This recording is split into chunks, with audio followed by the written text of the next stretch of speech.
What's up, guys? There's some pretty big excitement going on around engine options. You guys know that these last few years they've been really pushing the 6 cylinders and EVs, and that's pretty much been rolled back a little bit this year. So most of you guys have heard of the 5-liter Coyote. I'm planning to do a performance and fuel economy test right after this, so be sure to subscribe to the channel, make sure your notifications are on. Now, before we get started with this video, I did borrow these trucks from Jerry Seiner, GMC here. Be sure to ask for Frank. And this Ford F-150 with the Coyote, which is available too, is from Ken Garff in West Valley. So be sure to ask for Ken at the Ford store. So let's go ahead and get started with the video. So the question is, who has the best V8 option currently? Most of you guys know that Ram is bringing back the 5.7 for 2026. So as of right now, they're out of the conversation.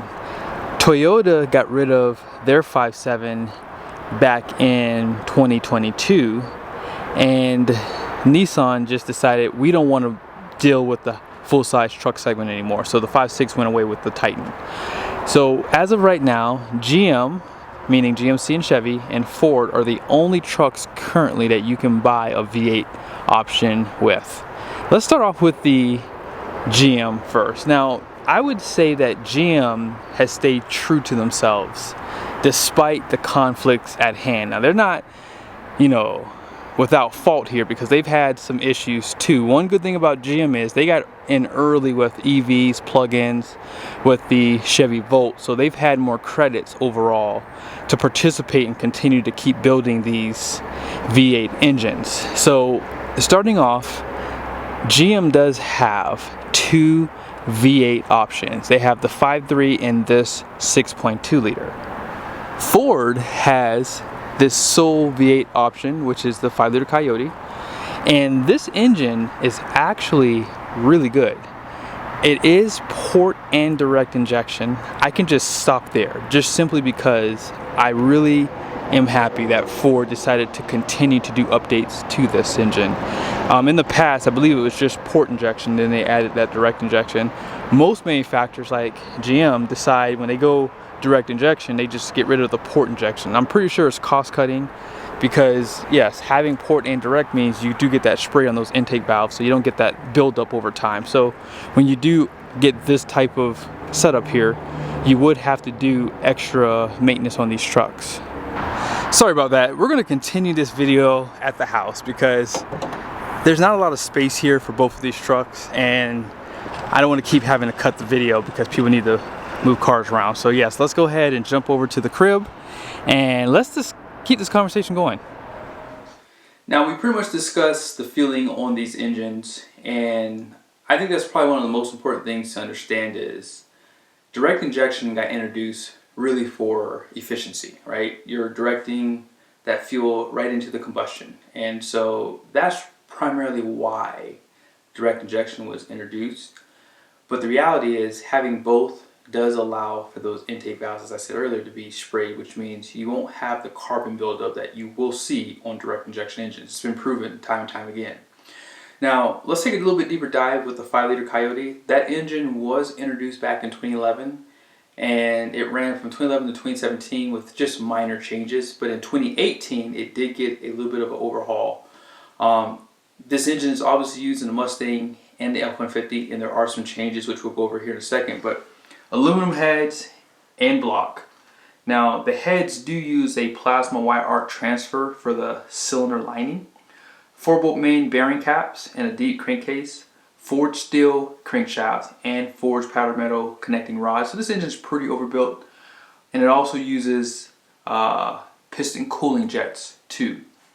Now, this 5-liter Coyote is a detuned version that you find inside the Mustang.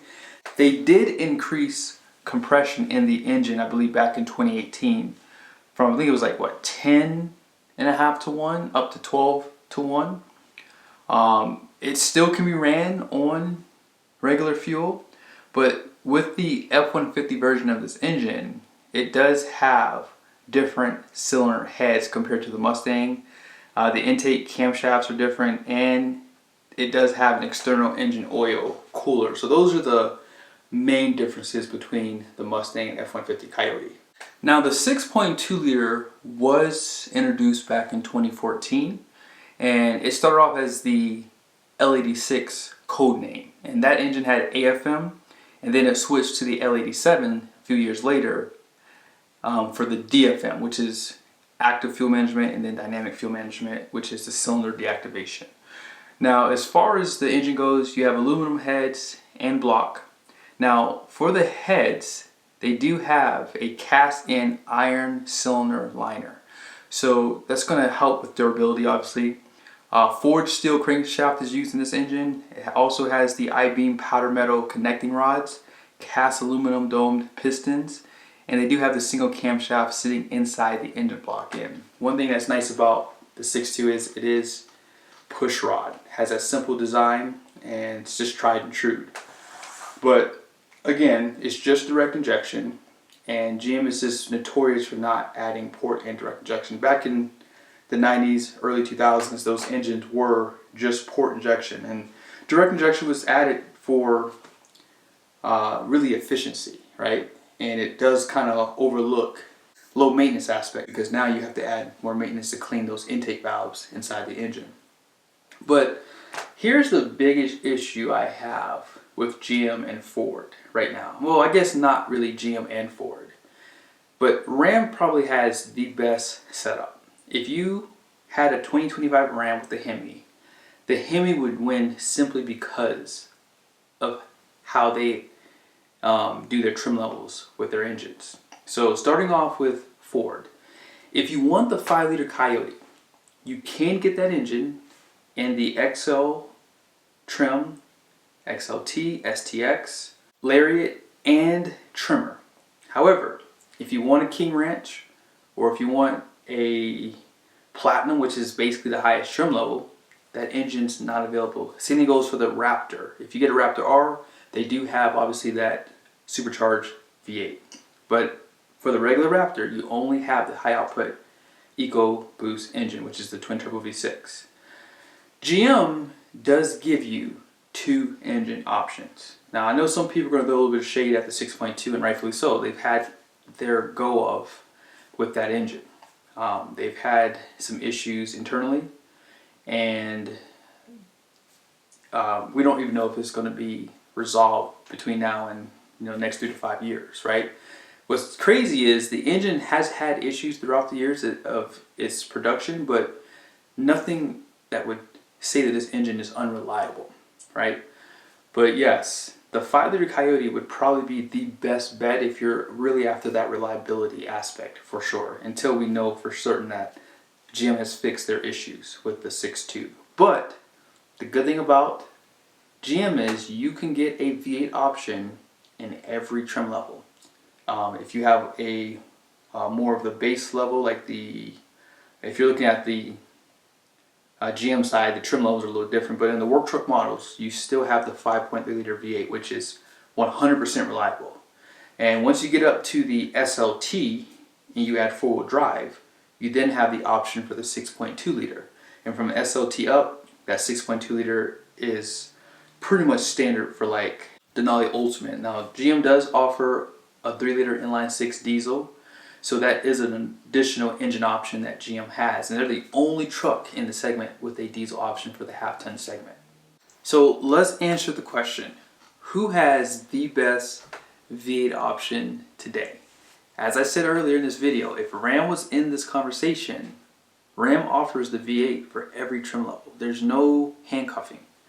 GM obviously has 2, but the problem is one is a lower output V8 and one is their high output V8. So unless you get a higher trim level, like the SLT up, so you have SLT, AT4, Denali, and then Denali Ultimate, and of course you have the AT4X. Those trim levels are available with that 6.2. Below that, you have to go with the 5.3. So again, Ford has probably the more reliable V8 today. You don't really hear a lot of 5.0s going down. The only issue that I've seen at dealers is oil consumption. I think I've seen 2 5.0s that need to be replaced, and they both had oil consumption issues. Obviously with the 5.7 from Ram, even though they're not in this conversation because there's no 2025 Ram with a Hemi, they've had the camera lifter failures. Now, have they fixed those issues? Maybe. I'm not sure. But really, where Ford loses this thing is you cannot get the 5.0 Coyote in every trim level. So King Ranch, Platinum, obviously the Raptor without the supercharger, those 3 trims are not available with the V8. And even though I know the Lariat is probably the more popular trim level, it would be nice to see those higher trim levels have more options. So that's where GM wins it for sure, is having the 6.2 and the higher trim levels, and there's still a V8 option for the work truck models and the lower trim levels too. So if you're going after reliability, I think the 5.0 Coyote wins that for sure. I wouldn't even argue that. Until GM gets their act together with the 6.2, really the 5.3 and the 5.0 are the engines I would probably be looking to get if I were buying a truck today. And something else to be reminded of is both manufacturers, like GM does have a max trailering package, I believe they call it. I mean, every trim level is a little different, but yeah, GM has, it's like a max tow package, and on that package you can basically get a 342 rear, upgrade the rear axle. It does increase the rating for the axle, and a few other things like cooling are upgraded too. Same thing goes with Ford. It goes from like a 331 to a 373 axle, and then GM's 323 standard, 342.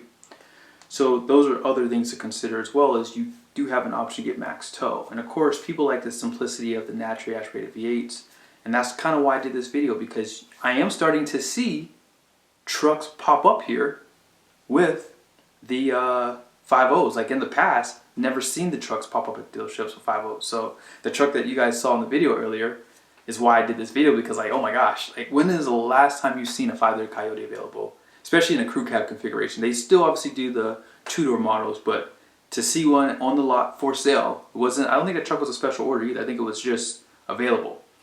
It is pretty cool, but I hope you guys liked the video. Again, stay tuned to see which truck returned the best fuel economy and the best performance. I will probably post that video this week, probably this weekend. So be sure to subscribe to the channel, make sure notifications are on. See you guys soon.